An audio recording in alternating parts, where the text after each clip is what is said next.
Olá.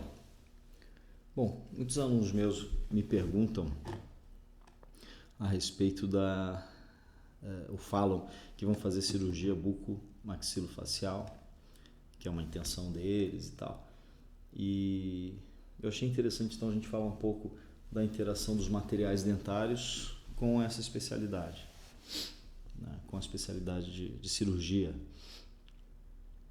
E aí eu achei um link interessante para a gente fazer. Novos materiais vêm surgindo para impressão em 3 dimensões e eles têm um uso bastante interessante em cirurgia.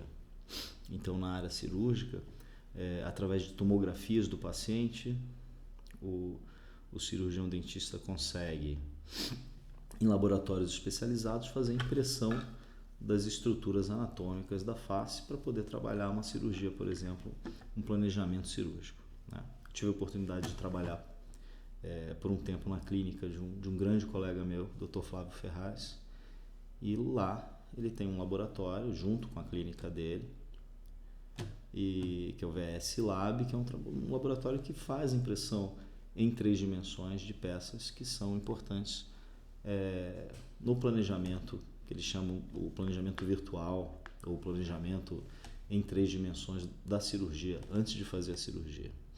Então, para isso, eles usam máquinas pequenas, são máquinas não muito grandes, e que fazem a impressão de um material resinoso, ou seja, então é uma resina que a gente vai trabalhar para fazer as nossas peças. Eles me cederam, né? O Matheus, que trabalha lá junto com o Flávio, me cedeu algumas peças dessa para a gente mostrar aqui. Então, em primeiro lugar, agradecer então o VS Lab por ceder essas peças. A gente tem aqui cores diferentes, dá para perceber que foram produzidas através de resinas diferentes.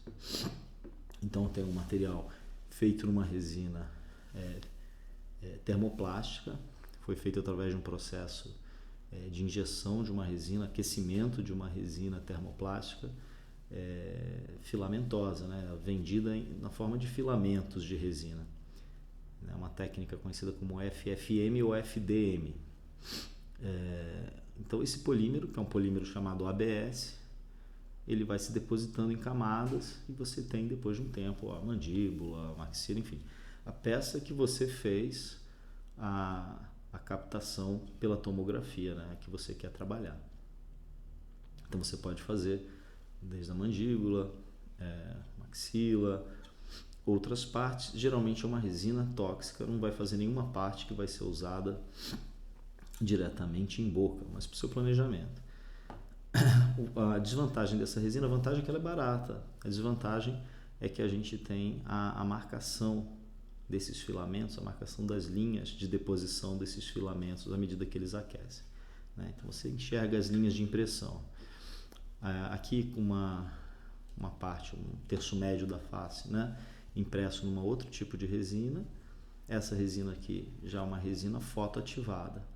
Também uma máquina pequena que dá para ser usada em pequenos espaços, mas um material muito mais caro, uma resina líquida e que é fotoativada e que vai gerar então um material que tem como característica, depois da sua polimerização, ele tem como característica ser ou dar muito mais detalhes do que o feito pela técnica de monofilamento, né? Então essa aqui é uma técnica de fotoativação, uma resina líquida.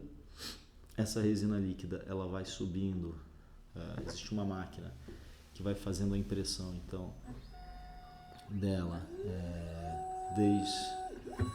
desde a porção inferior da peça até a porção superior. Essa resina líquida vai sendo ativada por luz ultravioleta e um processo que a gente chama de estereolitografia, tá?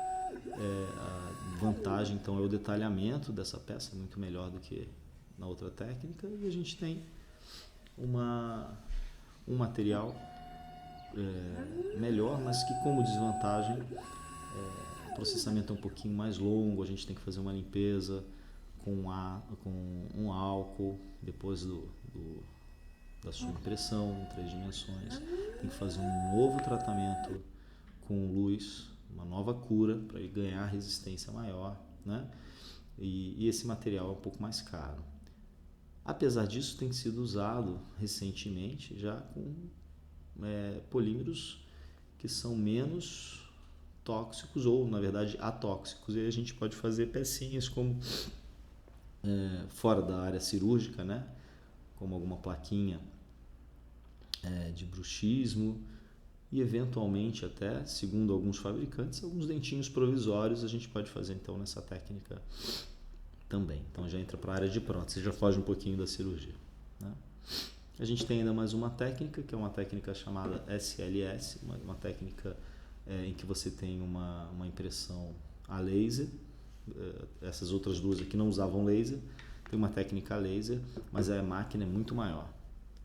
Então, a técnica de sinterização a laser ou sinterização seletiva a laser, ela vai ser uma técnica feita por poucos laboratórios que têm uma máquina grande, e geralmente a gente vai ver isso na impressão de algumas peças em metal. Depois pode até falar a respeito disso, que é um assunto bastante interessante também, a impressão em 3D de coppens metálicos ou de peças metálicas.